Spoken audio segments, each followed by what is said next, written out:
Right now, nearly every NBA free agent is signed to a team, and while not a ton of trades have gone down so far, I think now's a good time to analyze everything that's gone down up until this point with the best and worst of NBA free agency. I was going to make this video a little sooner, but I wanted to wait until most players signed, and I think we're at that point now. I should mention though, we're not really talking about anything from the NBA draft, and there's also a lot of moves that I've loved that teams have made this postseason, like the Nets signing Patty Mills, and just because I don't mention their teams, or for any of the other teams I don't mention, it doesn't mean that I don't love some of the moves that they made. I just had to pick the best of the best and the worst of the worst to go over. And a good start to that is the Miami Heat, because I think it's safe to say that the Miami Heat are without a doubt definitely the biggest winners in the Eastern Conference this year by far, and make a case for the entire league. They lost out on a few good role players, but managed to re-sign Duncan Robinson, Jimmy Butler, and Victor Oladipo on a minimum deal, which is either going to be a huge steal, and if not, they barely spent anything, so they're fine. Which also makes it sort of a make or break year for them this season, because if he plays good, they probably aren't going to be able to re-sign him in 2022. But as for this offseason, they signed Kyle Lowry, PJ Tucker, and Markieff Morris, giving them on paper the best starting five in the Eastern Conference. And this team's got starters, depth, veterans, shooting, and they're really going to be a real threat this year. I'm not going to say they're coming out of the East or anything just yet, but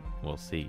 A loser for this offseason, and it's just been terrible, it has been the Portland Trailblazers. Dame called them out and put them on the spot to make something happen quick, and they signed Cody Zeller and re-signed Norman Powell. And lose out on Zach Collins and Carmelo Anthony. If I'm Damian Lillard, I'm starting to pack my bags. On to something a little more positive though, Chris Paul takes this spot for a winner. The Suns are kind of winners for re-signing him to a big deal, but they kind of aren't, because no doubt they needed to lock him down. They needed to do what they could to keep him with the team to run it back for the next couple of seasons. But with his new 4-year, $120 million contract, he's going to be making $30 million a year until he's 40. And that's why it's kind of a loss for Phoenix. He's going to fall off a good amount by that time and be overpaid for at least a portion of his contract. But again, I'm not mad. A team like the Pelicans was trying to steal him away, and because he got that long term of a deal, at his age is why he takes a spot. While on the other hand, Dennis Schroder may very well be the biggest loser of the 2021 free agency. The Lakers offered Schroder a 4-year, $84 million contract so he could be their long-term point guard, and he turned it down to try to get a 4-year, $120 million deal. I mean, you just gotta be smart about these kind of things. Obviously, he wasn't gonna get Chris Paul type money, and I was even kind of surprised by that Lakers offer. And I wasn't the only one, because instead of all that, he just signed with the Celtics on a 1-year, $6 million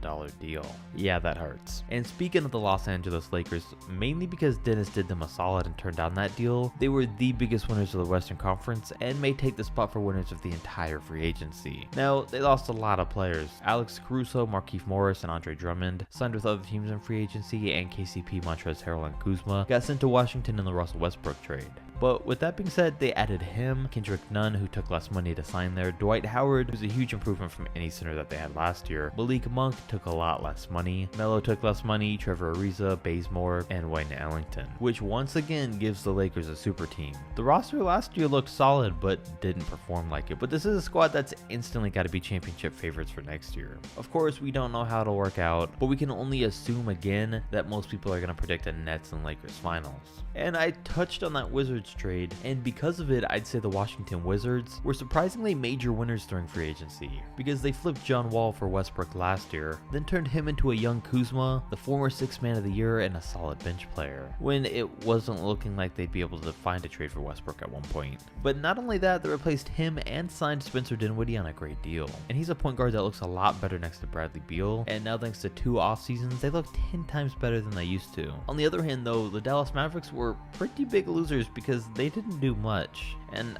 I don't see any other way to put it, because after last year it was clear they needed help. They needed to do something big, sign a star or trade Porzingis, and they signed Reggie Bullock and Sterling Brown. They also lost Josh Richardson to the Celtics, and as of right now there's no Porzingis trade rumors going around. Hey, they signed Luka to a max deal, but all I'm saying is they may run out of time eventually if they keep doing nothing in these off seasons. Now, 2 individual players that were huge winners were both of Kyle Lowry and DeMar DeRozan, because they got pretty big contracts when no one knew for sure just how much they'd really get offered. Don't get me wrong, Kyle hasn't fallen off a bit, and I wouldn't say he's been overpaid at all these last few years, with him making around $30 million a year. I just didn't think he'd be able to sign for that much for the next 3 seasons while he's already 36 years old on his 3-year, $85 million deal. And not only does he get paid, but he gets out of the sinking ship in the Toronto Raptors and now onto a real championship contender. As for DeMar DeRozan, I'm really glad the Bulls got him and Lonzo Ball. I'm excited to see what Zach LaVine can do with the squad. And it makes sense why they offered DeMar DeMar probably a bigger deal than he deserved, because not many players have wanted to go to Chicago these past few years, and now he's going to be the veteran of the team. But I really didn't see any team giving him the same 3-year $85 million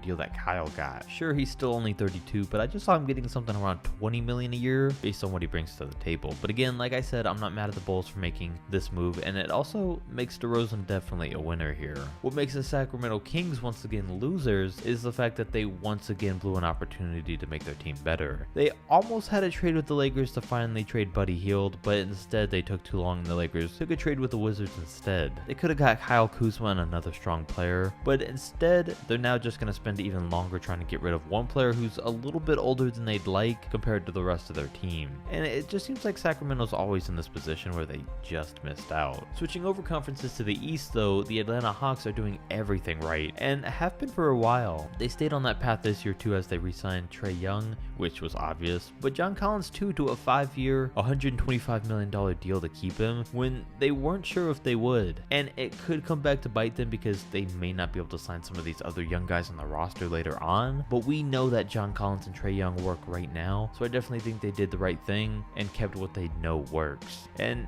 now they can let these guys grow together. Someone who didn't do a good job of investing in their young talent, at least in my opinion, is the Cleveland Cavaliers. They draft Evan Mobley 3rd overall and then give Jared Allen a $100 million contract in the same offseason. Why would you give an above average center that kind of money when you're already drafting a potential future star at the same position? Last season, Cleveland had like 5 centers and a lot of different ways they could take things, and they may have gone with one of the worst scenarios.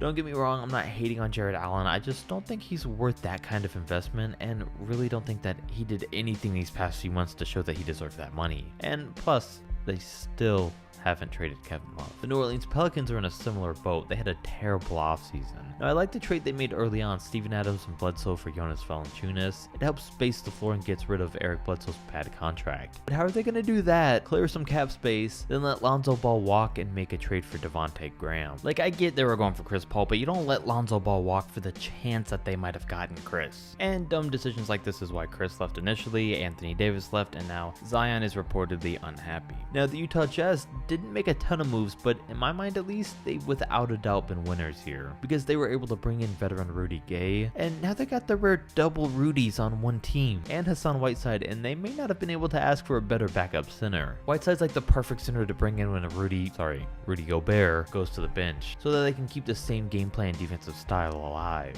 Before, when Gobert would go off the floor, they'd have to completely change things up, but now, not so much. And I just think the experience that Rudy Gay brings off the bench is really needed for them.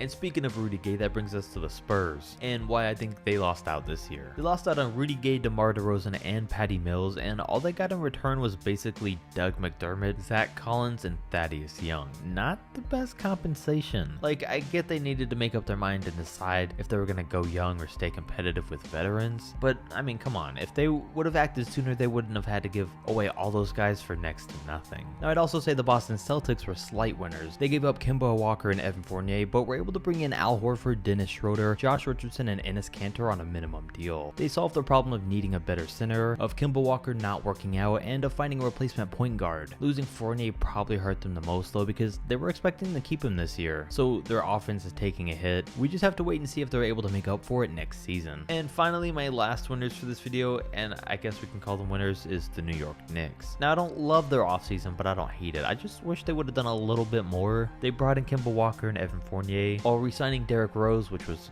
needed, Julius Randle, Nerlens Noel, Alec Burks, and Taj Gibson. And again, Fournier's a perfect fit here. They really needed a shot creator and scorer, and himself and Kemba are both going to do that for New York. But it's just like with just those two moves, the Knicks now went from a slightly above average team to a slightly more above average team. Like, those guys aren't taking them to championship status or even making them favorites in the East. But as always, in casual Knicks fashion, there's always next year.